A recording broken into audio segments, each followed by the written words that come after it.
All right, guys, we are live in 5, 4, 3, 2, 1. Ladies and gentlemen, welcome back to the Art of Move podcast with myself, Anthony Manuel, my good friend, Dr. William Raybar. We're still out here in the Canadian Rockies trying to find the grand unified theory of human movement biomechanics and what it means to live and be in a human body. Today, we are joined by someone who I've been really excited to talk to. If you have been paying attention to some of our more recent conversations, we started alluding to topics like exclusionary zone water. We've been talking about the viscoelastic properties of fascia and how it implicates our ability to use light as energy. We've been talking about electromagnetism. You may have seen me wearing these funky blue light blocking glasses because I started getting into the work of Dr. Jack Kruse a little bit, and someone who I think interprets a lot of this information really, really well is our guest today, Carrie Bennett, who you can follow on Instagram as Carrie B Wellness. Such an incredible, informative page. But we're going to talk about everything from exclusionary zone water, electromagnetic fields, the implications of light on our health. We're going to talk about how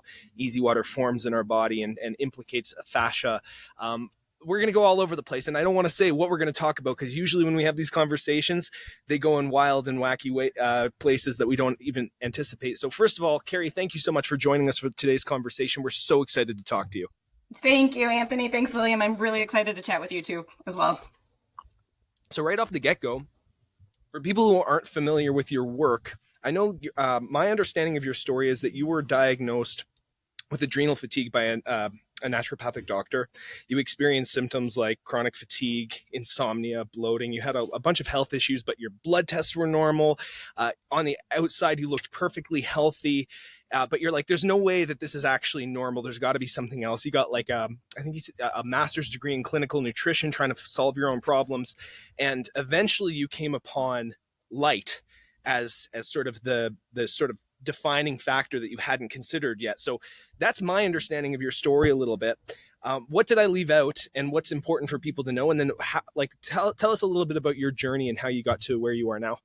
Yeah. Oh, yeah. That was a really great recap of my health journey. I never thought I was going to be studying what we call applied quantum biology these days. When I graduated from college, from undergrad, it was like I studied biology, so I could be a doctor.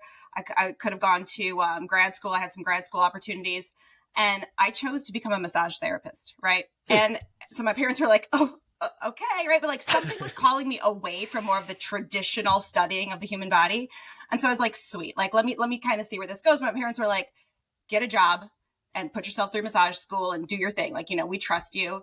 And I got the only job I knew at the time. I was a college athlete. So the only job I knew was to become a personal trainer. So I did personal training, Pilates. This was like in the era of Tai Bo and step aerobics and like you name it, right? I taught it. And I loved it. It was really cool because I got to still, move and be physically active, which I love.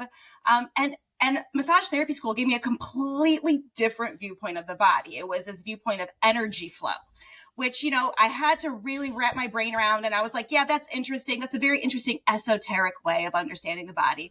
I appreciate that. But that's about as far as I went until I started developing my own health challenges. And so, I had some small health challenges all along. Like I suffer from this massive joint laxity. And so I know my connective tissue was really off all throughout high school and college. And that I had insomnia. But when my first kid was born, that's where like shit hit the fan, basically. And I was just like, wasn't willing to say, okay, this is as good as it gets. And so in my quest to heal myself, and at that time too, I was starting to get a reputation for just acquiring knowledge. So more and more complex clients came to me. Not just like I want to take a Pilates class with her. It was like, wait, she knows some stuff. But I didn't, right? I knew some stuff, but I didn't know enough to take care of my own body at the time. And so after even getting a master's degree in clinical nutrition and trying to apply all that, that's when like I was up one night being like, what am I missing? There's got to be something else like that's so fundamental about human health that I have never heard of before. And that's when I stumbled on the work of Dr. Jack Kruse. And it was like, wait a second, this guy is talking about light and water and the intersection really between those two things as being fundamental to optimizing my health. So, I love a good science deep dive. And so that's basically what I did. I dove into every one of his blogs. And then, in his blogs, he references researchers, dove into every one of those researchers. And that I used it to heal myself, right? I started optimizing my light environment. I understood how this exclusion zone water really operates in the body and how to optimize that. And I feel like I am like the thriving version of myself. I feel so much more youthful and energetic than I did. This journey started about 11 years ago now, almost 12. And so it's just been a game changer. And so I thought to myself, when the pandemic shut down my gym, I used to own an actual physical commercial property that housed a gym. When the pandemic shut that down, I was like, might as well start teaching this, just putting the stuff out online and seeing if anyone finds it interesting. And sure enough, people do. And so my career has completely shifted to educating people about this, because I think this does provide some interesting information that's really not broadly shared yet. So fundamentally, in terms of the new paradigm that you went into after you started studying some of the work of Dr. Jack Kruse, all these other researchers, what were some light bulb moments for you about how the body worked that you hadn't considered before? And how did it basically change your view of maybe bioenergetics as you looked at it prior? Yeah, two things really stand out with that. Number one is that we rely on signaling to optimize our function, and light cueing is the primary signal we use to sync something called our circadian rhythm, which drives all of our cellular tasks. It organizes and coordinates all of our cellular tasks. So that was number one. And then number two, to recognize that the body is electric in nature. I was very much brought up in a biochemical paradigm about the body. And instead, I started to recognize that the body was about electrical flow from broader scales, for example, through the fascia, all the way to the small scale of electron flow through the mitochondria. And so really it was about how do electrons flow? How do we produce electricity? And how can we optimize that? And those were the two light bulb moments for me. Is there still a room for a biochemical model to coexist with like an electrical model? Is one just like wildly more relevant than the other, and you should pay obviously a little bit more attention to the bioelectrical model, but like how much consideration do you put to the biochemical model in light of this new information? Yeah, biochemistry exists. There's no doubt that biochemistry is happening in the body, but you have to ask yourself what animates the biochemistry and what really is a biochemical reaction, except potentially the movement of things like electrons and protons throughout the system via chemicals, right? And so that even looking at biochemistry, you can break that down into more of a bioelectrical perspective. Nice. Yeah, that's very interesting. The word quantum biology, could you give a definition? I'm sure, a lot of people use quantum in many different ways. Sure. Maybe a definition of how you see quantum and quantum biology?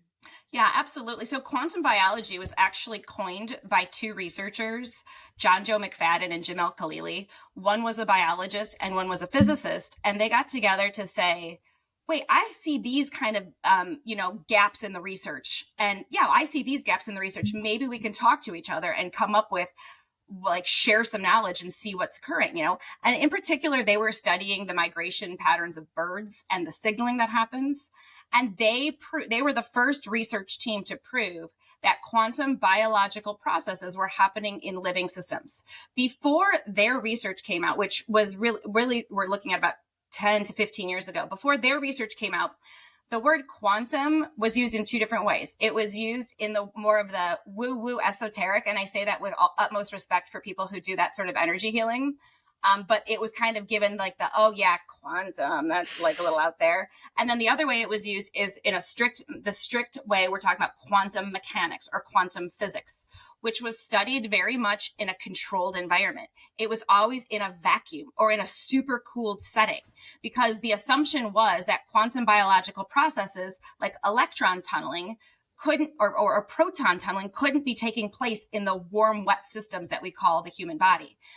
Or any living creature for that matter. And Al-Khalili and McFadden really broke that down to say, no, we're finding it happening in these birds. And then the research has just blown up from there. And so now we recognize that really those who are on their game in terms of what's happening in the human body from a quantum biology perspective are studying water in the body, its structure, its function, and its way and its ability actually to flow things like electrons and protons through the system to act as a communication and an energy system for the body.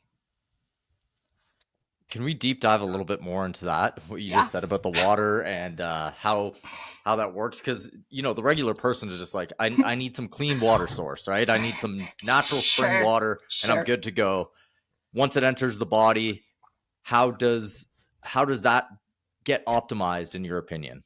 Listen, that's a great question. It very much is where I was coming from it. Like, okay, as long as I filter all the garbage out of my tap water, that's all that my body needs. But you have to recognize that the water that we drink makes up a tiny, tiny percentage of the true water in our physical systems. So it really is utilized to maintain blood volume appropriately, right? And that's key. But the water inside of our cells and the water that surrounds our cells, called in the extracellular matrix, is produced mainly by our mitochondria. So maybe people have heard of their mitochondria, the mitochondria, right? That's like I think whenever I used to teach college courses in this, in nutrition. And whenever I would say, anyone tell me about the mitochondria? And they'd be like, the powerhouse of the cell. And I'd be like, why? It makes ATP. What else does it make? Crickets, right? And then someone would be like, well, the byproducts of ATP production are also the production of water and carbon dioxide. And I said, can we maybe look into that a little bit deeper and recognize that, is it possible that yes, ATP plays a role, and it does, but we've really placed that on a pedestal of it does everything. It's the energy currency of the body, when in actuality, it plays a role in energy and biochemical, biological processes, but the way the water behaves in the body is actually more important. And so that means that when mitochondria are making water, could that be the most important thing that they're meant to produce for us? And I'm hell-bent on that's the case, because of all of the work I've done, both research and clinically, to recognize that if we can keep those mitochondria making adequate amounts of water for us, then we can go into what that water does. But if we can maintain that, that is what defines health, in my opinion. So in terms of how that implicates hydration, this is fascinating to me, because I remember hearing a story about someone living with the Hadza Tribe. And he noticed, it's like, these guys are not doing anything related to what we would consider mainstream health practices, especially in terms of hydration. They'll spend a whole day on the savannah on the hunt, and they might take like a scoop full of muddy water and then just keep going for miles and miles. And it's like, how are these guys not dying of dehydration? What's going on here? And obviously they're like naked in the sun basically all day, and they're running through the savannah barefoot, getting maybe the electrons through the ground. But like, in terms of how that could that implicate how we hydrate ourselves independent of exogenous water consumption? It could, yeah. So I can explain that mechanism, and I could also explain why our assumption is that they need the water to maintain energy or to maintain activity, as opposed to electron flow and electron sources. So first and foremost, what they're likely extremely good utilizers of their stored fat. They have a good maintenance of fat, just enough to sustain what their needs are. And what that means is, what we're meant to do in a let's say 90% of the time, we're meant to use fat as a fuel source. And what is fat? The arguments on social media, I stay out of them in general, but like the ones that really irritate me are like, eat carbs, eat fat. It's like, what do those all break down into? They all become electrons. So we're still talking about electrons. And so what the research shows is that when you break down fat, the electrons from fat and the protons go to the mitochondria, and they make 4 times as much intracellular water at step 4 of the electron transport chain than carbohydrates. So it's just a very sustainable way to maintain intracellular hydration without actually having to drink water. But modern living these days makes us sugar burners, and it also disconnects us from the electricity sources, the free electricity, essentially, free electrons we can get from nature, which they were also doing on that hunt. What were they doing? Number one, they were moving. When they moved, their body creates electricity all throughout their entire connective tissue network. And I'm certain you all have talked about that before. Number two, they're typically barefooted, or they're using a natural leather hide or a natural hide as a foot covering. And Earth's and people is going to say this is woo as heck, but Earth's surface is basically an infinite repository of electrons. It's just electron rich, and we can touch any bare skin to the Earth and pull Earth's electrons into us. And that can be seen in so many ways that we can go into at some point if you want. And then lastly, like you alluded to, they were under natural sunlight. What does sunlight do when it strikes our skin? Twofold. Number one, the intracellular water that's in our skin cells in and of itself, when all the water in our body, that's superficial towards the surface, it's in this exclusion zone form. And we now know that when sunlight, specifically ultraviolet light, strikes that exclusion zone water, it creates a plasma of free electrons. And it can go anywhere because this water is interconnected. And we'll dive into that in a second. But lastly, what happens is the melanin deposition in the skin. Melanin has been shown by a researcher named Arturo Solis Herrera. He's been a lone wolf in this for a long time, but his research is beautiful. What he has shown is that when melanin is every molecule in the body is surrounded by water. When sunlight hits melanin, it splits a water molecule. And that water molecule becomes basically molecular hydrogen and molecular oxygen. They are electron donors. So then again, you have another source of electron energy that he has estimated can fuel 90% of the needs of the body if used appropriately. So this is interesting because I was on someone else's podcast recently. We started talking a little bit about easy water and this absorption of this free energy, right? And I want to get back on that term specifically, free energy that we can get from nature. I want to talk about that specifically a little bit more. But he was a fascinating case because he moved, I think, to the Dominican Republic and didn't eat or drink for about 30 days. Just basically getting in the ocean, grounding, being in the sun naked as much as he could, and he like no food, no water for 30 days. Now he did lose a bunch of weight, but he's like, I had energy. I was still running my business. I was still good to go. And he's like, I couldn't have done that if I wasn't, close to the hemisphere there. But like, that's fascinating. Like 90% of your energy needs being covered by something that is not in, exogenous food, exogenous nutrition necessarily. And that idea that, whether it's a carb or a fat, it breaks down into these electrons. That's something that like, that's new information to me because I've been a nutrition guy for like the longest time. My background was also as a personal trainer. I lost 100 pounds. That's how I got into this whole scene. And I did it mostly through changing my nutrition for the most part. Now this is like a whole other universe to me because I am fascinated by, I actually got into this work through the work of Dr. Joe Dispenza when he started talking about the electromagnetic field produced around the heart. And I started looking into electromagnetism and how we produce a field. And that's, obviously when you start looking into electromagnetism and the field and all these other things, you kind of, it's like, oh, light implicates that, electrons implicate that. And then you get, it's a rabbit hole, as you know, right? So can we dive a little bit into this idea of free energy available from nature? And how we can practically apply that in our own lives. Yeah, absolutely. And I think in order to really have a grasp on that, let me go into kind of my explanation of exclusion zone water to get people to understand how that in and of itself is energy for us. And so most people think of the water in our bodies as the same as liquid water in a glass. And it's not, right? Liquid water in a glass, if we were to look at the water molecule itself, which is H2O. So you have an oxygen with two hydrogens attached to it. Those H2O molecules, the way they interact with other H2O molecules in liquid water, which is called, we call it bulk water in the research. Where the way it interacts with other water molecules is it has hydrogen bonds. So it's going to bond with this one, and then it's going to bond with that one, and then this one, but it's very random. There's no rhyme or reason. So if I were to look at it under a molecular microscope, this water molecule might be here, and then it might be here, and then it might be here, and then it might be all the way over here, and then back here. So it's a very random structuring, basically no structuring of those water molecules.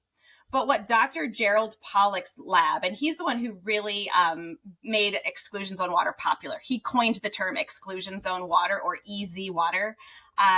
but there's a whole host of other beautiful researchers who have dove into that as well. What he found was that when you have a biological surface, a hydrophilic water-loving surface, which, as the two of you know, that pretty much defines every surface inside of the body, right? Every membrane, every organelle, every cytoskeletal architecture, every extracellular matrix protein, they're all water loving. And so what Pollack's lab found was that when you have this biological hydrophilic surface and then you put water next to it and you look and you assess what that water looks like under a molecular microscope, you recognize that it's no longer just this random arrangement of H2Os kind of bouncing all over the place. And instead, the H's and the O's structure themselves into hexagons. And they form these sheets of hexagonal layers.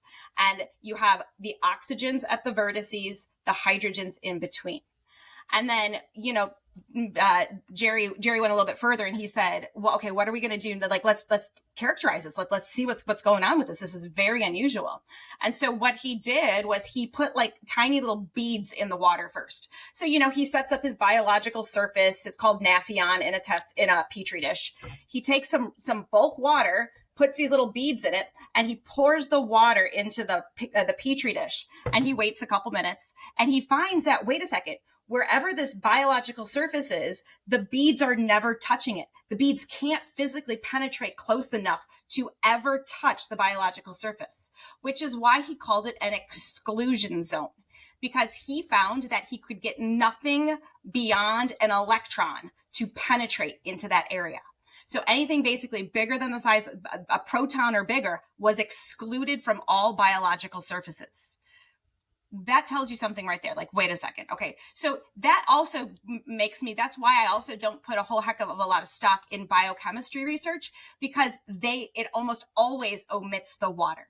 The water was studied as an artifact as opposed to like an integral part. We now know that if there's ever a physical docking happening of an enzyme with a protein or protein with an enzyme or a hormone with a receptor, it's never a physical touching. It's only happening through the water network. The energy is exchanged through the water network there. And so he went on. He was like, okay, this is wild. There's an exclusion zone. What are the other properties of this exclusion zone? And so he said, okay, well, does it have a charge? Because liquid water in a glass, if we go back to chemistry, high school chemistry, we would ask, is there a balanced amount of electrons and protons, which are negatively charged and positively charged? And sure, yeah, you would find that in liquid water, it's neutral. It doesn't hold a charge. However, Dr. Pollack found that when you have this exclusion zone, it had a negative charge to it. He was like, wait a second. So what is happening as water organizes itself into these hexagonal sheets? What the heck is happening for water to all of a sudden take on a negative charge? And so they found then that in order to form these hexagonal sheets, the water had to kick out a proton, a hydrogen, a naked hydrogen, basically.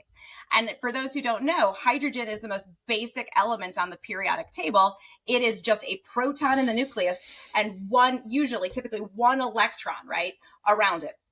And so basically what the water did, they said, we're going to hold on to that electron as we form these hexagonal sheets, and then we'll kick out that basically naked hydrogen atom, we call it a proton, and it formed a proton wire directly next to the exclusion zone.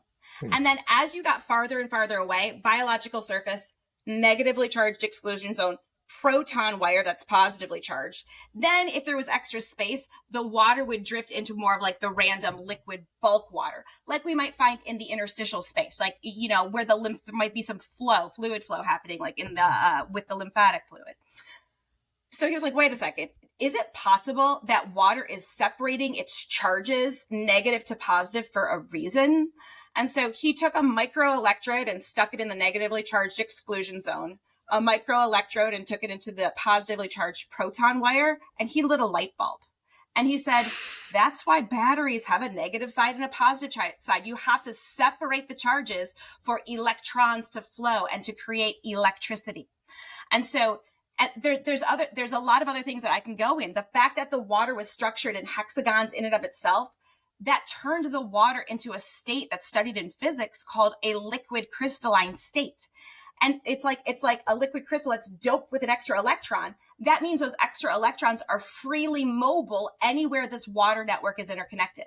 And as we already described, if every biological surface has this exclusion zone around it, and all of our surfaces are interconnected via this exclusion zone water, that means we have a free source of electron flow happening all throughout our body that we can contribute to with things like earthing or piezoelectricity, right? The free electron generation basically goes to the exclusion zone water as a conduit of electricity all throughout the body.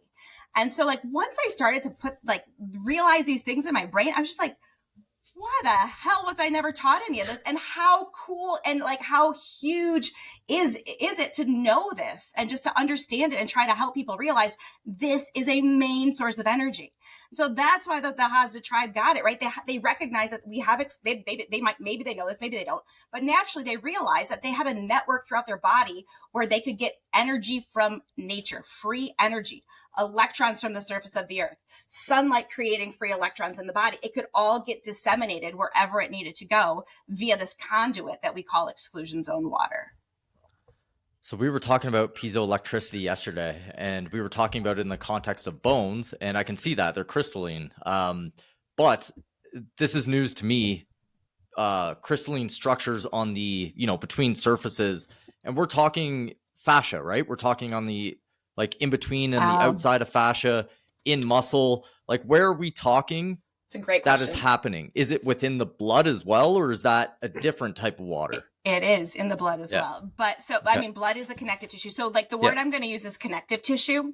And the researcher who really connected all these dots for me is a biophysicist named James Oshman.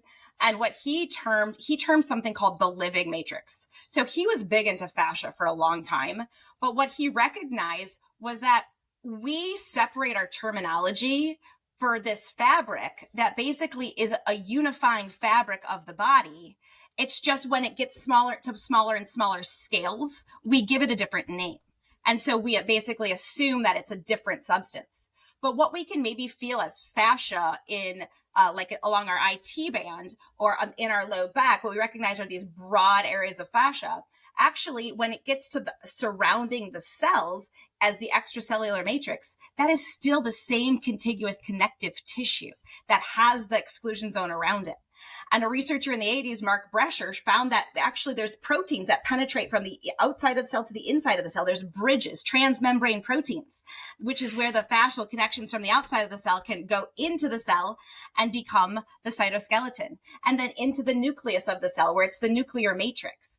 And as you guys know, like, these are not static structures. They're remodeling all the time in response to movement, to different inputs. But it's not just the fibers. It's the water that surround them then that is also moving and changing and remodeling itself and can redistribute electrons. So is fascia remodeling a chance to redistribute electrons where they might be needed? Like, is that part of it through this exclusion zone, this exclusion zone water? I'm beginning to realize that a lot of things come down to like, could this be it? Like, could this be really, really integral in understanding how all of our disciplines can contribute to human health? But we've kind of done it in silos, you're burning calories. You're optimizing your posture. That's a beautiful thing. But how then all of a sudden people have health change, like game-changing health experiences? How? Are they optimizing electron flow throughout this entire tissue? And James Oshman calls it the living matrix. And he and then a Nobel Prize winner before him that he shared a lab with, Albert St. Georgi, basically recognized that the body is about the movement of electrons and the donating of electrons to the system. And when that gets depleted, health gets depleted. And when that gets restored, health is restored. Will, I see the gears turning. Yeah, no, definitely.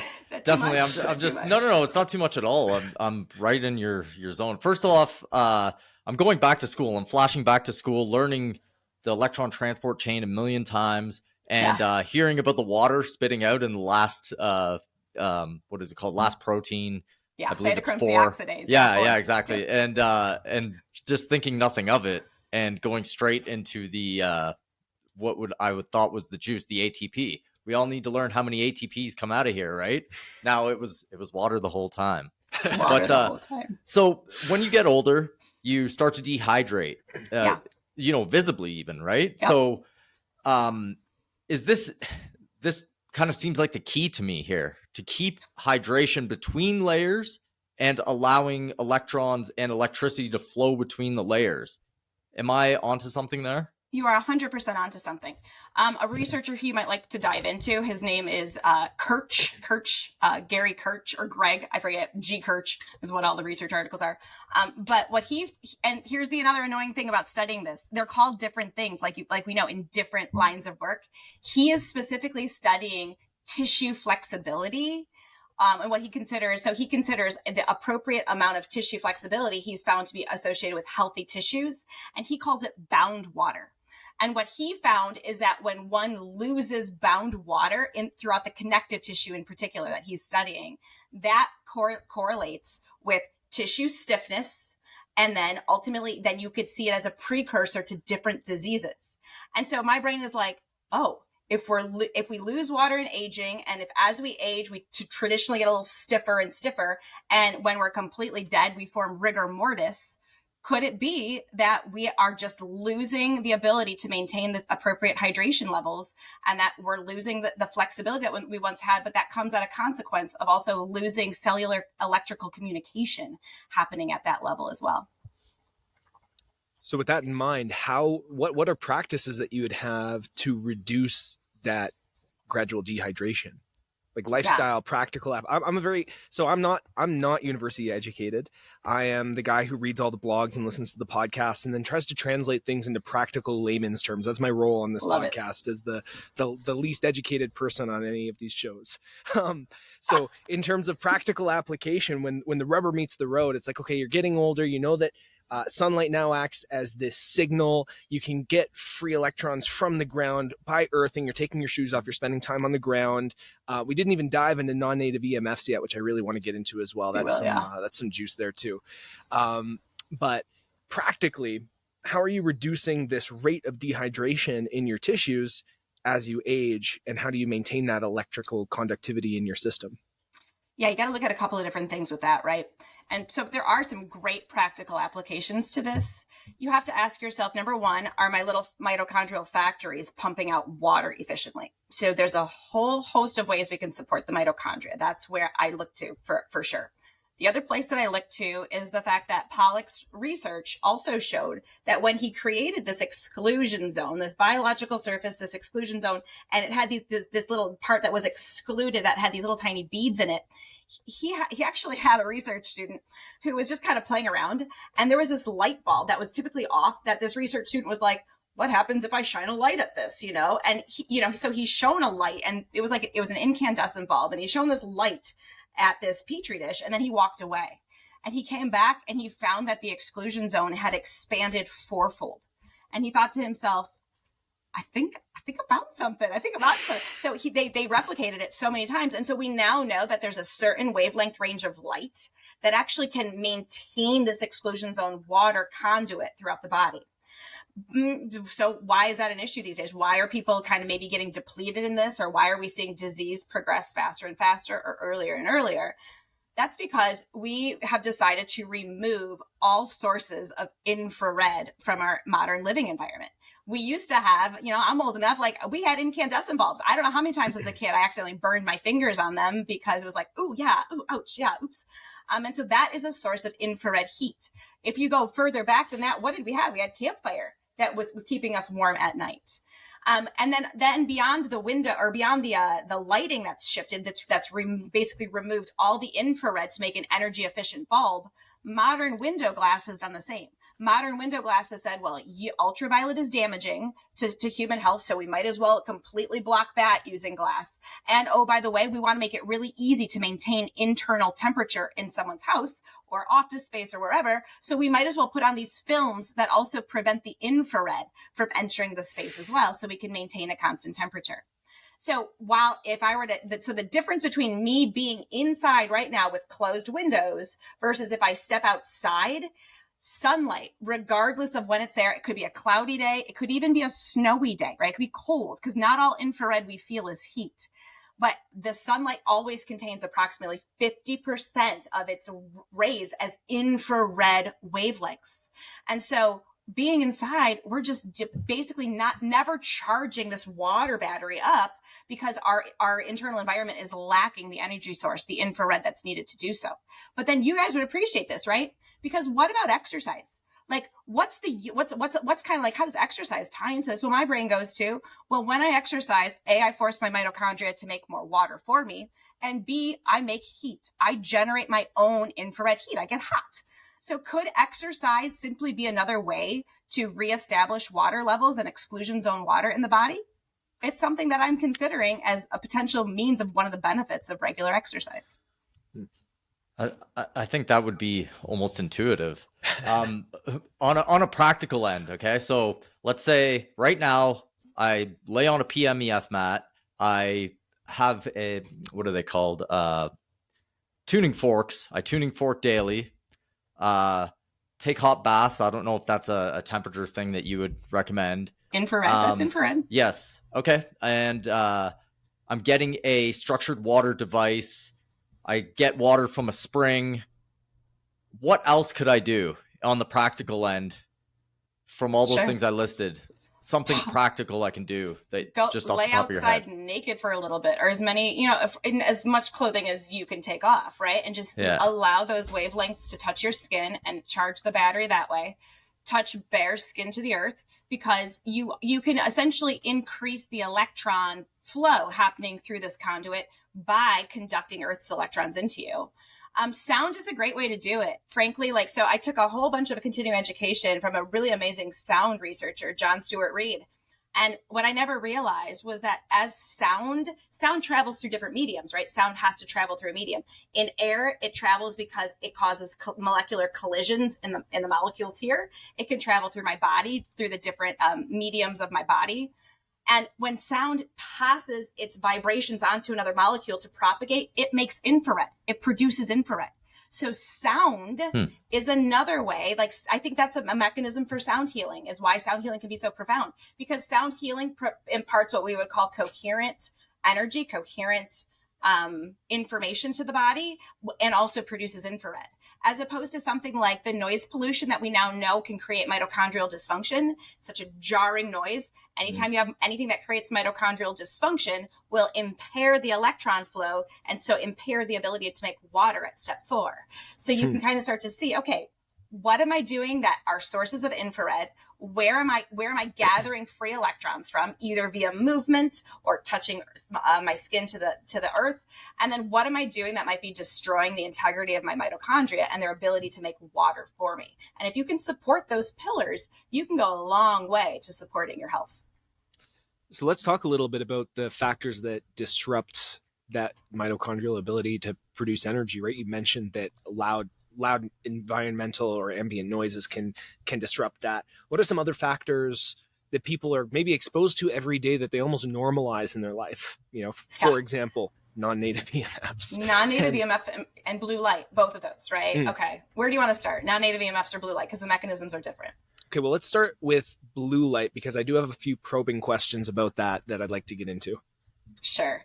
So blue light, beyond just completely disrupting our circadian rhythm and kind of tanking our ability to get good quality sleep, blue light, actually, we know that those photonic wavelengths can literally plug up step 4, can literally block or cause a deactivation or a change in the functionality of step 4 of the electron transport chain.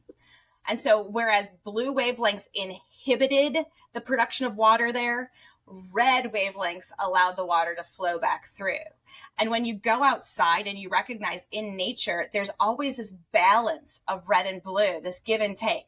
And so there's always a potential to have some blue, but then to balance it out with the red. In an interior environment these days, again, the red is omitted. If I take my little light meter called a spectrometer and I hold it up to any light bulb, I will never find any red wavelengths because they're energy demanding. And so we're basically in this concentrated blue lit environment that has the potential to continuously impair electron flow and the production of water at step 4. Is that something that is principally, like, obviously you're wearing the blue light blocking glasses, the yellow filtered glasses, right? And so that's a signal that happens through your eyes. Are there any considerations for blue light making contact with your skin? Someone who I was recently a guest on their podcast, he was like, I'm always like naked in my house because, I want to get out in the sun. But then I thought maybe I should be wearing a hoodie inside because that could protect me from the blue light absorption through my skin. Is blue light absorption through the skin a consideration? Yeah, it's not necessarily absorption through the skin, but we have signaling through the skin. So the eyes and the skin contain the same blue light sensors. They're receptors called melanopsin receptors, and they're super concentrated in the eyes, but we still have them all throughout the skin to the layers that blue light can penetrate and activate them. And so, yeah, you're absolutely right. If we can get that chaotic signaling or that destructive signaling happening through the skin as well. So we're designed to be covered indoors and naked outside, basically. And I think we do the exact opposite these days. That's interesting, because that was one thing that I noticed when I travel and I'm staying at a B&B. Like, an eye mask doesn't exactly help if you have, if I'm staying in a city and there's this like blinking ambient street light coming in through the windows because they don't have blackout curtains. I'm like, I can't sleep for the life of me, right? Or my sleep is disturbed in some capacity compared to, we live out here in the mountains, and so that's not as much of an issue for us. Sure. But so it's actually photoreceptors in the skin that create that signaling. Even if you have the eye mask, even if you're trying to protect yourself in that sense, it's not going to help because you have the photoreceptors in the skin. The eyes are, I would say the eyes are the most important thing to protect, but you're absolutely right. There is a ton of disruption that can happen simply from that light leaking in because of the skin receptors as well. So is there ever a time, sorry, Anthony. No, go ahead, please. Is there ever a time where you wear sunglasses, let's say midday, or is it always naked eye with a hat, let's say, or squint? What do you do there? I don't squint anymore. I used to because I was so sensitive. But the only time I've ever recommended sunglasses for anyone is if they're on the water, sailing or something like that, or on the slopes, because you get this something called the albedo effect. It's actually this reflection of the light really can change the way it penetrates or gets to the eyes, and that can be damaging long term, right? You can get excessive light that way. But if I'm just out and about, naked eyes all day long. Cool. Yeah. So that's the blue light side of the equation. Let's talk a little bit about the non-native EMF side of the equation.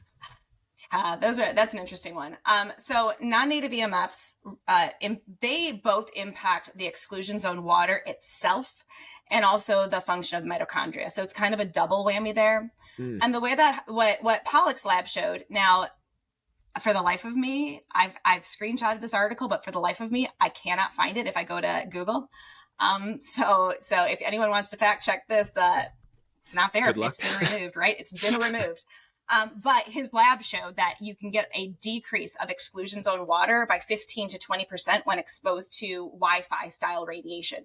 And so basically, what does that mean? It means that instead of having this 4-fold expansion like we get with the infrared exposure, you're starting off with just the normal amount of exclusion zone that he gets in an interior lighting environment, a normal lighting environment. And then you have a laptop computer, I believe is what he used, a laptop computer next to it. It shrinks the exclusion zone. So what's happening to us these days is we're indoors, no infrared, surrounded by all of these wireless radiation sources. We're massively depleting this exclusion zone, which means we're losing electricity. We're losing electrical capacity and this ability to flow this electrical conduit essentially throughout the whole body. And so in and of itself, it impairs the exclusion zone a little bit. I would imagine that if you were to study the intense amount of radiation we have these days on so many different factors, it would be even worse than what his research showed. But beyond that, the mitochondria are highly, highly susceptible to non-native electromagnetic fields because of the fact that researcher Martin Paul, his work showed that in response to these non-native EMFs, there are these ion channels, these voltage-gated calcium channels on the cell membrane, and that they're great to have, right? Because what do? When calcium enters the cell, it's called a second messenger. It creates a cascading signaling effect. So a little bit of calcium comes in, it activates this pathway. A little bit of calcium comes in, it activates that pathway. But when those ion channels are open all the time, which is what happens in response to non-native EMF exposure, when massive amounts of calcium flood the cell, that will very quickly change the voltage of the cell. That would be because calcium is what's called a +2 cation. It's got a big positive charge associated with it. And we want the interior of the cell to be negatively charged.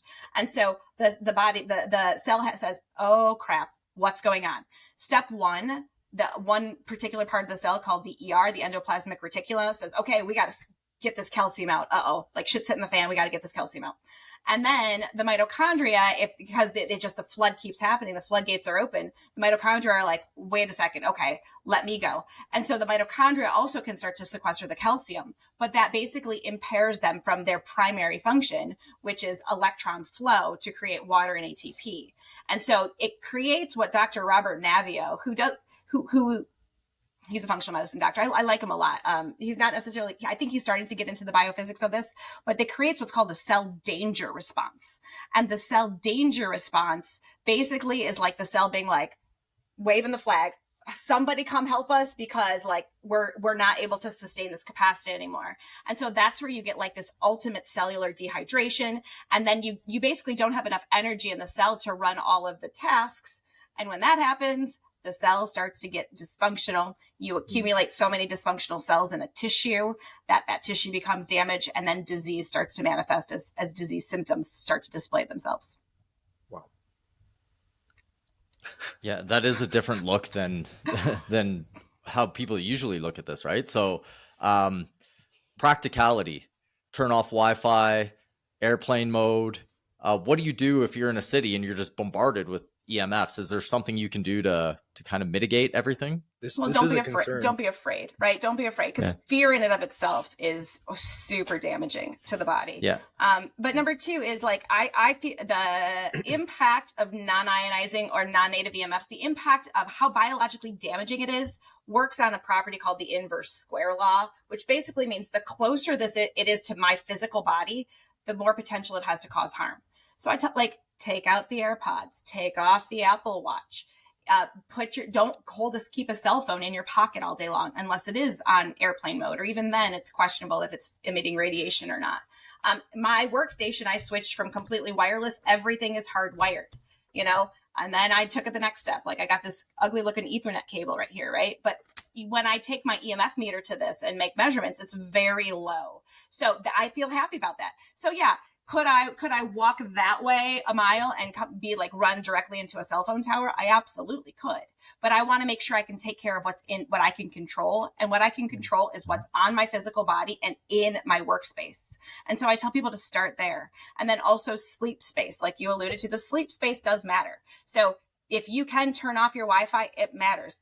Don't sleep with your cell phone next to your head. When I was teaching college courses, the number of college students who would tell me they would just fall asleep with their cell phone under their pillow, basically, was astronomical. And so put that thing in another room, turn it off completely, put it on airplane mode, put it far away from you.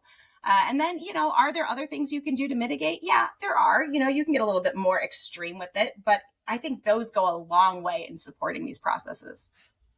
So I'd love to touch on something that you said almost in passing about how fear is damaging to the system. And I kind of want to talk about your perspective on the role of consciousness and conscious states of being in terms of how it can affect your bioelectrical relationship, right? Because obviously fear creates a chemical response. There's like higher cortisol, norepinephrine, and all those other things. And it's obviously very damaging on your system if you're just chronically living in fear. What is your take on, I almost get to a woo-woo state of it because, like I said, I'm very into the work of Dr. Joe Dispenza, and I go into those kind of weird places, and I've experienced some very, very bizarre things that I'll withhold from talking about on this podcast. But what's your take on, in terms of your state of mind and your state of consciousness, on your ability to kind of use and even influence this electromagnetic state in your body? Yeah, absolutely. That's a great question. And I believe that I personally feel that the impact of our emotions is influencing all of the water in our body.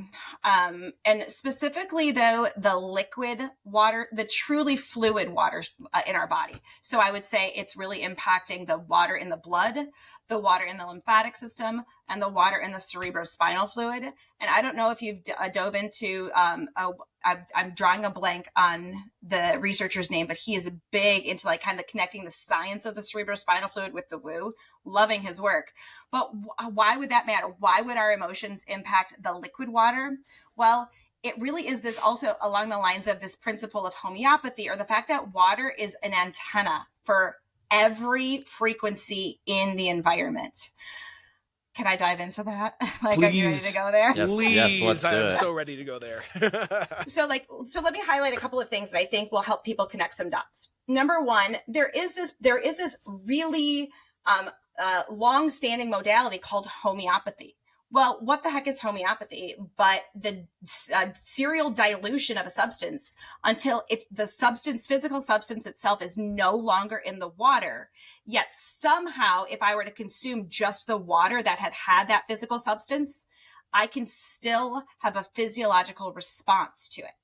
That tells you that water has the potential to store memory as a storage capacity. Well, back to that idea of, wait, how does water do that? You go back to this, when I talk back about like the liquid bulk water in a glass. And when I said, when you look at it under a molecular microscope, it has no rhyme or reason. However, we now know that some of it has no rhyme or reason. But if we were to kind of sort through the different pockets of liquid water, you realize that the water takes on what are called microclusters, or little tiny geometrical structures of their own. And that they feel like those structures and how that structure is created is like the bond in the bond angles and things like that. That's how water can store memory or store information. Mm. And then that information then is basically in the system and it's there forever. So that being said, okay, so if you want to, you can look into the work of Masaru Emoto. He's the one who said happy things to water and found these, happy crystals versus ugly things to water and found ugly crystals. Veda Austin, she's a cool person to talk to. She's done a lot on water crystallography as well, in response as water being responsive to different emotional states and images and things like that. But if you're going to go there, if you're going to recognize that, wait a second, water has potentially this capacity to store frequency memory, then that means that the true liquid water parts of my body then would be responsive as well. So is it possible that the way I feel when I'm positive and in this state of gratitude and love and appreciation and joy, is it possible that it's because the water in my body is holding that frequency, and that frequency is always being pumped either up and down the spinal canal, right through through the ventricles of the brain as the CSF, and being pumped through my entire blood vessel system, as part of that, the distribution there? Am I basically distributing feelings as a water structure frequency throughout the system? I think it explains why we can have instantaneous responses in changes in gene expression in response to emotions. It can't be the whole, okay, we got to transcribe this, blah, blah, blah. It's like the biochemical paradigm is too slow to explain the speed. It has to be something else. And when water takes on a specific geometric pattern, anything with a specific geometry, just like different tuning forks, like different shaped tuning forks emit different frequencies. Those geometric patterns are frequencies. And then that frequency is felt throughout the entire network. And then also, for people who understand biofield science, it contributes to like this big data in the biofield that continuously is this toroidal flow that goes into us and around us. Hence why we can be in the same room with people and feel their vibes as well, because we're sharing that frequency information. This is so refreshing. To be honest, like the biochemical models everywhere. It's like, you got to check this level. You got to check this level. It's always like, I'm so frustrated with it. And I'm like, it's all, well, I shouldn't say it's all, but what you're describing here, it's vibrations, frequency. I love the Tesla quote, right? Frequency, vibration. Yeah. Smart man. And I think cymatics is really the proof, an easy proof to see that, okay, the water structures into these beautiful geometric patterns with this frequency and not with this frequency. And then you connected the thought process to the water, and it's really much more simple in nature, right? And even the gene expression, to me, I have the sneaking suspicion genes are really more frequency related than structural, right? So 100%. yeah, no, I'm loving what you're saying here. Yeah, I kind of let's lost go back. You glossed Yeah. on cymatics, but I think Sure. I really want people to dive into that, because that John's work is brilliant. And for people who don't know, right, what John Stuart Reid showed was you get this little petri dish. He calls it a cuvette of water, and he vibrates them at different frequencies. Sometimes it's the sound of someone's voice singing. Sometimes it's the sound of a bee's wings buzzing, and by shining light on the top of this petri dish that's vibrating, you can capture how the water organizes itself, and it forms what are called standing waves.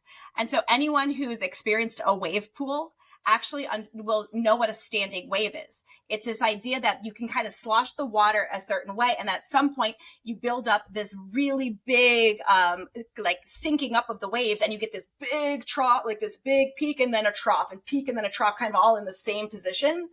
That's what's happening with the frequency. The frequencies are creating standing waves in the water, and it organizes the water into like what you call different beautiful patterns or geometries. I encourage anyone to look at it and really study that, because it's such cool work.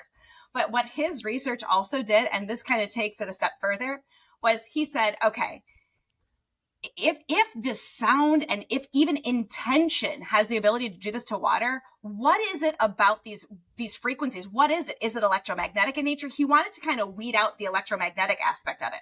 And so he studied the viability of red blood cells, which, you know, if anyone has looked into blood research, the red blood cells are going to die over in a very predictable time course, right? They're not just going to live indefinitely. And so he took one of those vials of red blood cells and he put it was just in a Faraday cage, basically to block all electromagnetic frequencies. And the other one he put just in the open.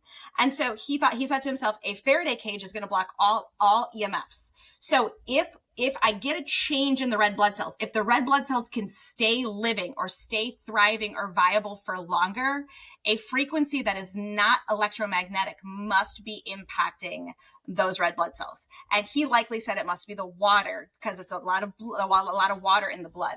And so that's what he did, right? They had this intention experiment set up where they had about 1,000 people sending healing intention to both this one and this one.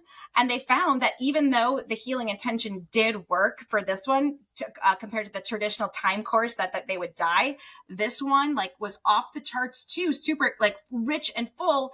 And it was in the Faraday cage. It was shielded from all other energies, which means that what's impacting the body goes beyond the electromagnetic spectrum to the woo-woo realm of what we could call the ether, or like what ancient civilizations have known for forever, the Akashic record, chi, right? Ki, prana, like there's a subtle energy quality that's being affected when we talk about emotions and intention. And it's all through the interaction of the water. The water is the ultimate antenna for that frequency information and can respond accordingly. Well, this is interesting, Will, because you and I have had a few discussions on previous episodes about, well, what's this whole idea of emotions being trapped in the body? Where is it actually stored? Where do you actually store this? And it sounds like water is the vector for that. It sounds like the crystal. Now, the interesting thing would be like, there's obviously turnover of water in your body, so that even if these crystalline structures are kind of there informing the memory of an emotion and the memory, you must be able to consciously reprogram these structures. You must be able to change them in some fundamental way over time. You absolutely can. Absolutely. So there's different ways you can do that. And, I think this documentary is still around. I think it's actually called The Memory of Water. It goes into two researchers who I love on this topic. One of them is Luc Montagnier, and then the other one is Rustum Roy. And what Roy was really big on showing was that he believes that when water kind of clusters itself and stores a memory, that you actually see that it's not the water molecules that stay the same. It's not the same water molecules all the time. When one leaves that hydrogen bonding network, another one comes in and takes its direct place. So you can have water molecules changing position, but the structure remains the same. And so how does the body potentially then store that? Well, I I really believe that there's a couple of ways, but I do believe the fascial system and specifically the water around the fascial system is a huge area where that can take place. And that's because of the fact that that water there, if anyone has recognized it, as a massage therapist, I have felt so many times where I held a knot or a really dense adhered area of fascia, and all of a sudden it would soften and my finger would sink in, and this client would have some sort of an emotional response. Because sometimes it's laughter or joy or crying or like this triggering of a traumatic memory. And it was interesting. It's like, what's going on there? That's fascinating. Well, I believe what's happening is that when the fascia when the cells of the fascia are continuously compressed, there's little cells in the fasciocytes called that they produce hyaluronic acid. So those fasciocytes produce this substance that pulls on fresh water. So essentially, if there was a memory just stored as a frequency, right? Because that frequency can be there even without the water too. All of a sudden you get this frequency that just stays in that fascial system. But all of a sudden, if you can bring fresh water into it, that water almost animates it. And when that water animates that frequency again, it gives it a medium through which it can conduct its frequency, and the body can process it. It can release the trauma, or at least move the trauma.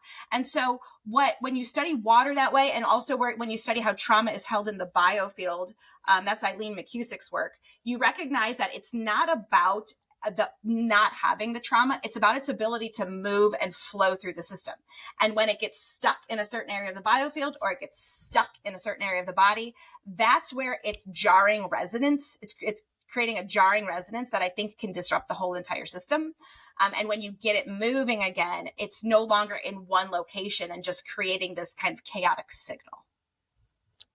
Yeah, on the manifestation on the outside where most people come in, because I'm a chiropractor, and I see this all the time, right? And that's more, I'm in pain, or the energy's stuck, I can't move this area. And over a period of time, you do see mechanically it does get stuck, and the energy flow, you can watch somebody walk and it seems very robotic, linear. I'm kind of just tying both together in my own head here, right? Like how both work together, the structured water, the memory, and seeing somebody manifested in reality, right? So yeah, that's very interesting thought. I'm gonna have to stew on that for a little while. Yeah, sure, absolutely. It's one of the things. So one of the practitioners who really has kind of blown my mind in terms of manipulating the fascia and the different types of changes, both emotionally and physically, is Naudi Aguilar, right? I think for functional patterns, I really feel like his work is showing that when you do rehydrate the fascia by doing things like myofascial release, and then kind of make sure you're optimizing biomechanics and the flow of the electrons through the system, you can get some amazing changes happening simply from that ability to rehydrate the tissue and be biomechanically in alignment, like be efficient, if you will. So it's interesting to see that there are, like, you can come at this from the modality of a movement practitioner, or you can come at this from the modality of what I would call myself would be a clinician and an educator of applied quantum biology, and you can get similar healing results. Or you can come at it from the Joe Dispenza-y type stuff, because there's profound, even spontaneous healing that can happen at his seminars. And, and it's like, wait a second, but I truly think it's just optimizing this water that can make all the difference.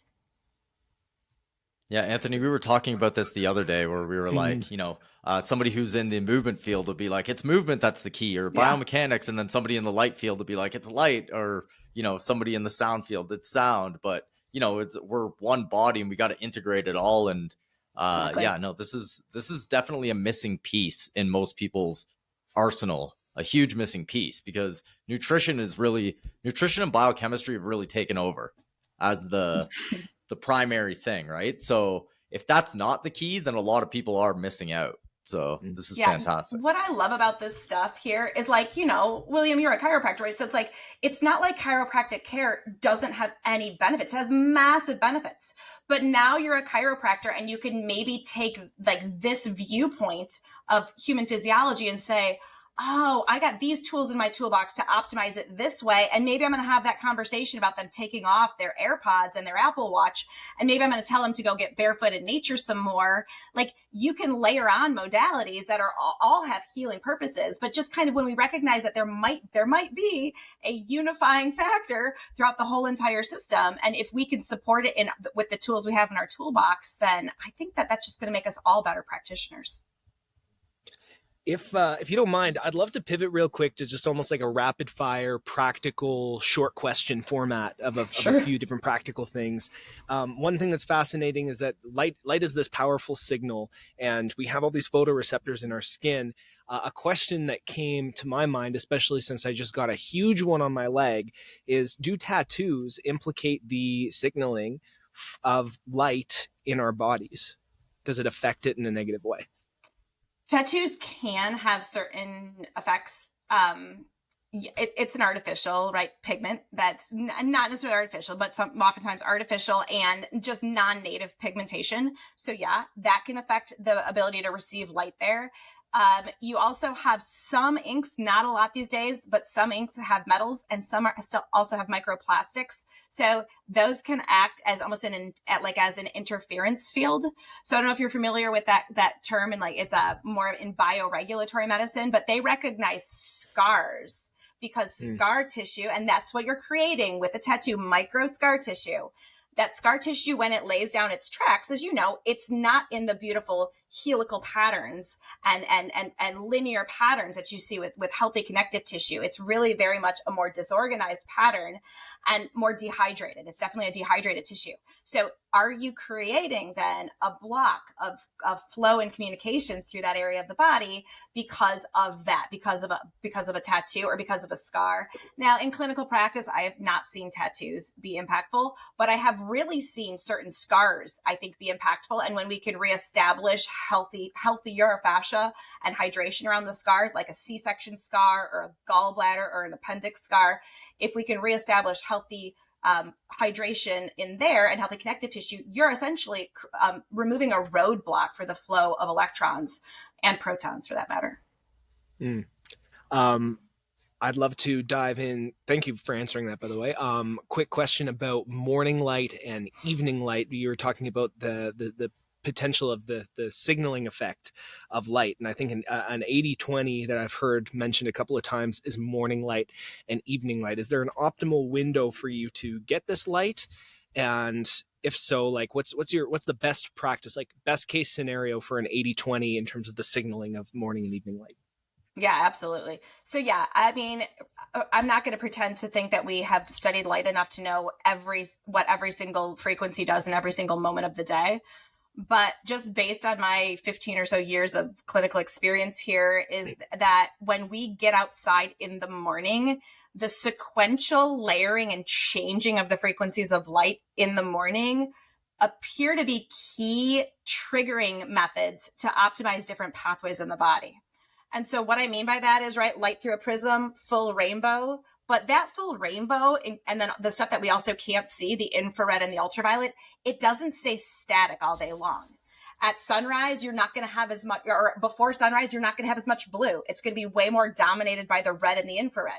And then when at sunrise, if you use that little meter, that light meter I was talking about, you get this blue all of a sudden peaks, and the peak matches the red.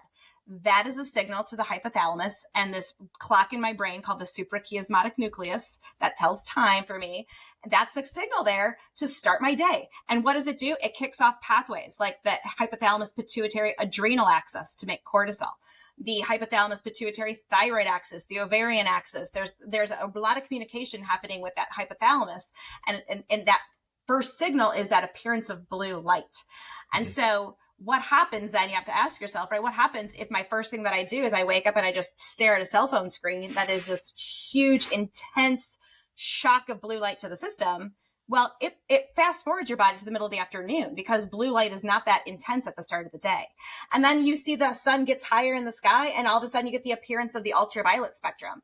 That window of time when ultraviolet appears, it's called ultraviolet A, between ultraviolet A and ultraviolet B.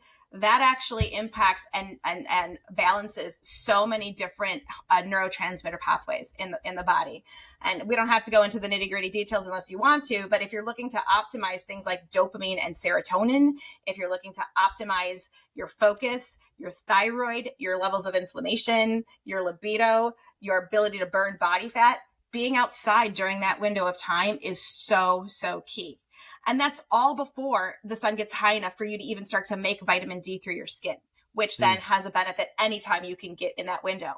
So I would say front load your natural light. If you can go ahead and start your morning off with a little hit of sunrise, maybe a longer walk when the sun's higher and you have that UVA light there, that's going to be by far more biologically impactful than, ending work at 4 and then staying outside until sunset. It just doesn't have the same clinical impact as morning light. Okay. And then in terms of like sunset, does sunset also give you certain signals, and should you be outside for sunset as well? You can be outside for sunset. It's the one that I think you can hack, and I don't think you can hack a whole heck of a lot. But basically when the sun goes below the horizon, those sensors for blue light, those melanopsin receptors, are no longer triggered. So for all intents and purposes, I can no longer sense blue light in my environment via those receptors, which means that if I go inside then and flip on every light bulb in my house, or watch that football game late into the night, or stare at my phone scrolling late at night, I actually start to get a suppression of melatonin, which we want to have elevated into the evening and then at night. And then I get a secondary surge of cortisol, which is going to give you, in a clinical perspective, you're going to hear, oh, but I get a second wind at like 8 or 9 o'clock at night and I can't go to sleep. Or you have lots of people who are dealing with hormone imbalances. Well, guess what? That pathway that surges cortisol could also surge in an imbalanced way, estrogen, progesterone, testosterone. So you're going to get an imbalanced hormone profile that then we know can drive a whole host of health conditions. But it's a symptom. That's a symptom of our light environment. It's not that we have to like inject testosterone into our bodies. It's we have to optimize the signaling and things fall back into place. And then in terms of actual artificial red light and infrared light therapies, like I have a big $1,000 home red light therapy unit that I started using.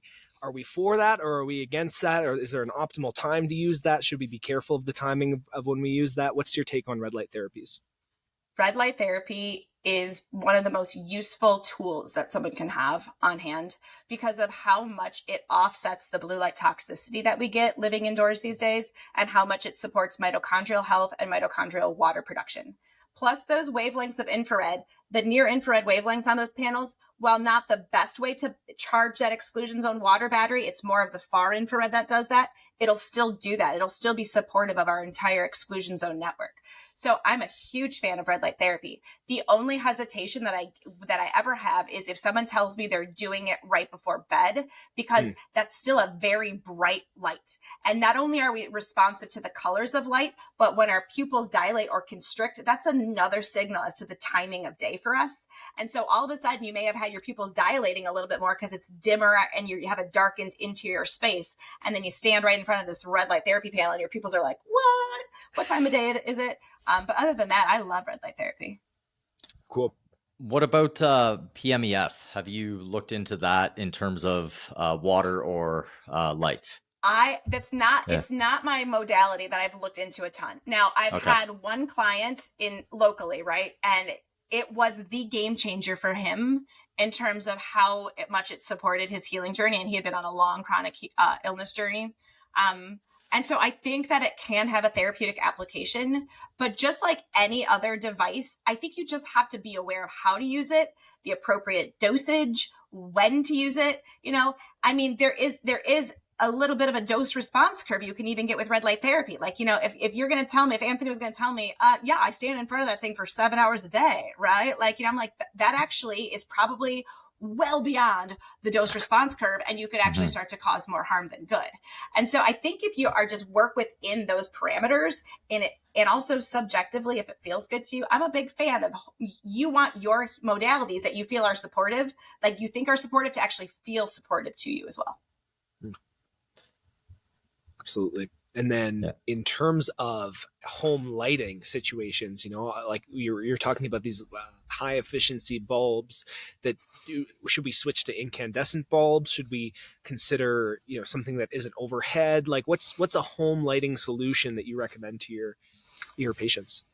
If you can find incandescent bulbs, we're designed to see light that's created from what are called thermal sources, heat, right? Heat-based sources. So candle or a torch or the sun, right? So we're meant to see light that way.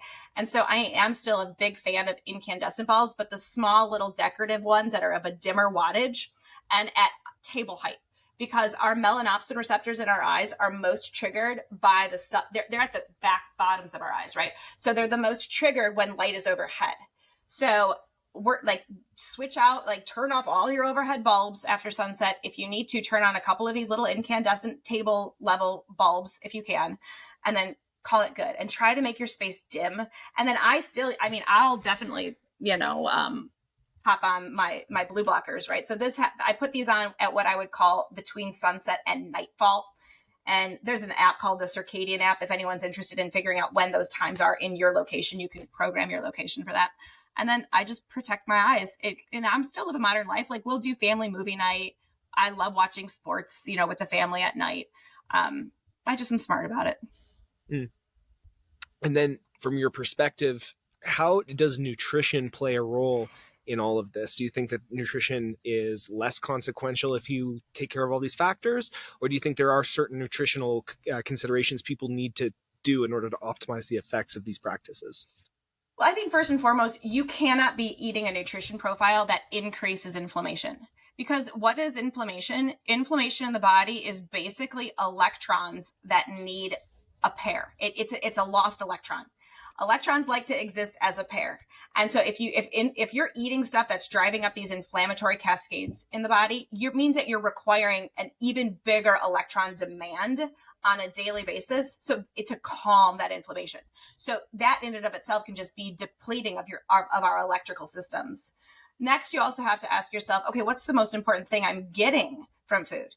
Well, I also think it's electrons, right? So, what could that look like? Everyone's different. But I'm of the opinion that we were designed to consume and digest and get the nutrients from the food in our environment that's local and seasonal, if at all possible. So like the amount of energy and light buried on a banana or a tropical fruit would not be smart for me to eat all the time in Michigan in the middle of winter because it wouldn't have grown there. So I frankly, what happens? Like actually in the middle of winter, there's going to be food scarcity. I'd likely have like this deer that I hunted, and that's what a large portion of what I ate. Maybe I made some broth associated with that. Maybe I have a couple of root vegetables in the cellar.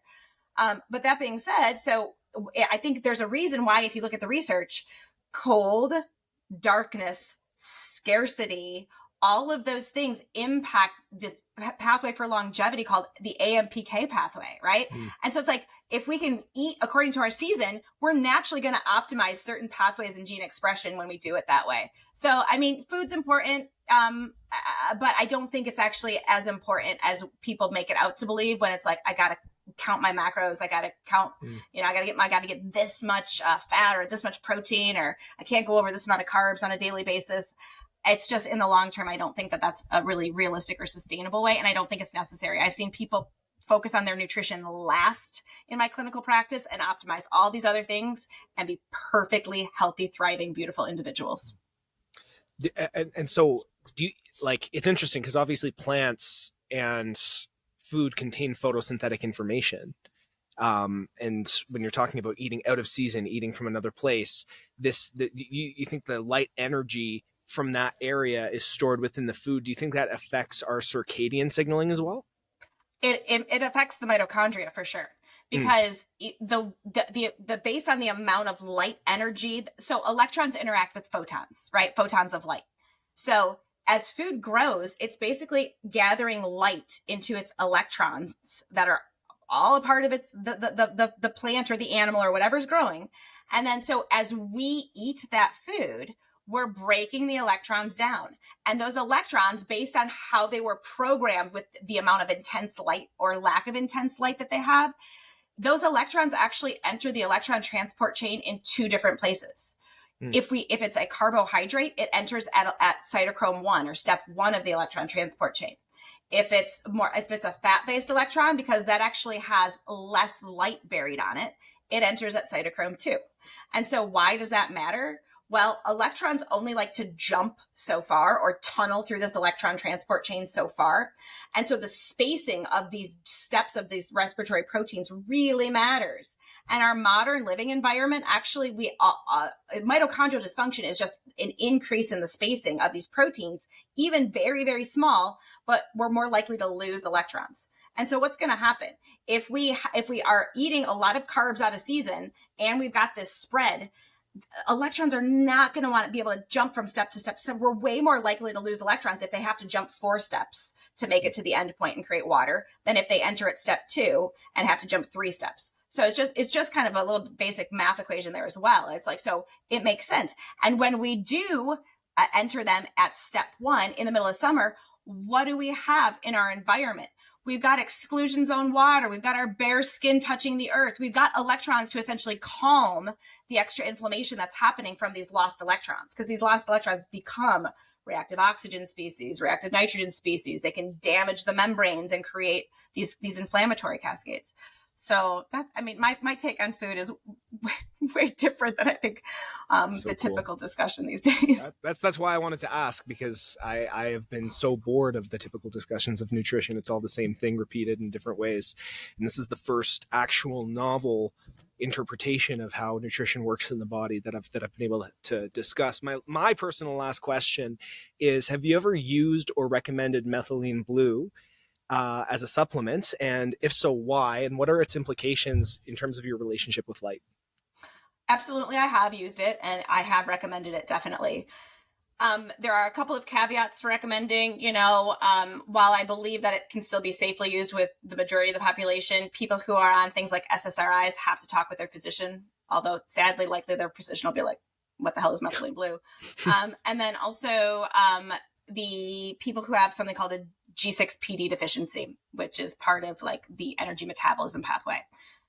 But that being said, yeah, I've used it. And why is methylene blue important? Well, methylene blue was traditionally in every emergency bag, whether it was with an ambulance or in an emergency room, because it can act as a surrogate protein in the electron transport chain. So for example, cyanide poisoning. What does cyanide poisoning do? It blocks electron flow through the mitochondrial electron transport chain and you die. What does carbon monoxide poisoning do? It does the same thing. It slows and eventually blocks electron flow and you die. Methylene blue can really quickly, especially when it's delivered like via hospital methods of injections or intravenously, it can quickly go to the mitochondria and it acts as a brand new protein, and you can maintain electron flow even in broken mitochondria.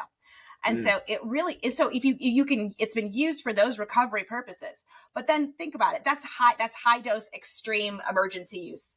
What I've done with my clients and myself is use smaller doses, but still very, very therapeutic. I'm talking 5 to 10 milligrams of methylene blue. And you can max out at 0.5 milligram per kilogram of body weight. So you can go up really high if you want to, but I've seen therapeutic effects within, let's say, 5 to 20 milligrams. And so that way, what happens is methylene blue will stabilize the proteins. And if methylene blue can stabilize the proteins, it means that my mitochondria are by definition able to make water better. And it has a synergistic effect with red light. And so if I go outside in the sunlight and utilize methylene blue, and or stand in front of a red light therapy panel and have utilized methylene blue, I actually allow that red light facilitates more water production at step 4 and more ATP production, which is step 5. And so I've stabilized my mitochondria, and now I'm reestablishing all of this water, which, as we know, then goes on and becomes this exclusion zone water and does all these beautiful things for us. It's amazing. I have one more quick question. Sure. Do you use a structured water device? If so, which one? And do you recommend a certain one? I've tried everything. Like, listen, so guess what the best structured water device is? Nature. Nature. Yeah. Yes. Great answer. And or human intention, right?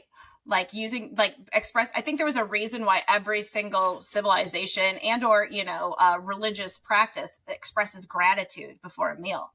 it's, gratitude's beautiful, but I think gratitude also can change the water quality of the food that we're consuming. And we know it can change water that we drink as well. So as I tell people, try to get the crap out of your water. So purify it, filter it the best you can. And then I think minerals are important. Minerals really are they form their own little exclusion zones. They really are the spark plugs of the body. Everyone's concerned with vitamin status. Minerals are key. And so I like to have people remineralize their water if they can, even as something as what's called a sole, which is basically really just concentrated salt dissolved into water. So sea salt dissolved in water. You add a couple drops to the water that you drink. And then, have I tried the Analemma wand? Yes. Have I tried vortexers? Yes. Have I tried the Mayu swirl? Yes.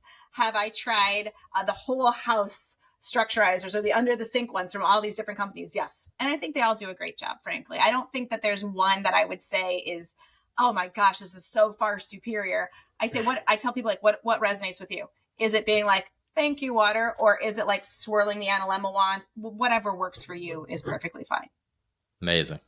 Very cool. Well, Carrie, this has been one of the more in-depth, fascinating episodes of this podcast I think we've had the pleasure of doing. So I'd like to personally thank you for being so, first of all, well-versed in what you do and so articulate in the way that you describe things, not just from a technical standpoint, but in a way that's digestible. Guys, if you're listening to this podcast on YouTube and you have questions about anything that Carrie said, please leave a comment and we'll try to clarify and we'll reach out. And just thank you so much for everything that you taught us today. I feel like I learned so much, and you've just inspired me to dive deeper down the rabbit hole than I've already been. Thank you, guys. This has been just such a great conversation, and I really hope that this also inspires other people to just be like, wait a second, let's do some more research on this. And that's how I got started in this, and I haven't stopped. So I really appreciated this conversation. And where can we find more of your work? Where's your best stuff? Sure. So like my hub is on Instagram in terms of posting about this stuff pretty much every single day. So that's Carrie B Wellness. I also have a website, carriebwellness.com, where you can go and see the courses. You know, I've taught quantum connective tissue and mitochondrial healing and a hydration masterclass and all these different courses. So you can find out all of my work there. And I also have a private community if anyone wants to be a part of it, where we kind of have we have 3.5 hours every week where we just talk and you ask questions, and we kind of have these fun little conversations like this. So I'm excited for anyone who wants to join any of those. Well, and after having this conversation for free, I think it's well worth the price of admission, guys. Like, go check that out. That's really, really phenomenal. I think this is information that everyone should be kind of getting into. So, Carrie, once again, I'd love to just thank you so much for this. This was an absolute pleasure. And guys, thank you so much for listening to the Art of Move podcast. If you're watching on YouTube, please like, subscribe, leave a comment. You can also send us a message on Instagram. My name is Anthony.Manuel, Manuele, and Will is at the Art of Move. If you're listening on Spotify, leaving a little review and rating always helps that old algorithm. And obviously we want people to get this information. It's super, super good. Carrie, once again, thank you so much. And we'll catch you guys next time on the Art of Move podcast. Have a good one, guys.